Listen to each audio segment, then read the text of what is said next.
नमस्कार, रिअलिटी गपशपमध्ये तुमचं स्वागत आहे। जे 4 सदस्य घराबाहेर जाण्यासाठी नॉमिनेट झाले आहे, अभिजित, योगिता, सूरज आणि निखिल। योगिताचा तर गेम आपण सर्वांनी बघितला असेल, ज्या पद्धतीने गेम खेळत होती, तर निखिलचा गेम मात्र कुठेही दिसत नव्हता आणि प्रेक्षकांना पसंतही पडत नव्हता। आणि सूरजने ज्या पद्धतीने सामदाम दंडभेद आणि जी त्याची पावर वापरली होती ती खरंच सराहनीय होती।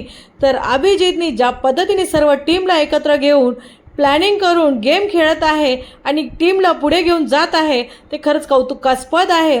जे नॉमिनेट झालेले सदस्य त्यांच्यासाठी डेंजर झोन हा रूम ओपन केला आहे आणि ह्याच्यामध्ये एक नवीन ट्विस्ट आला आहे।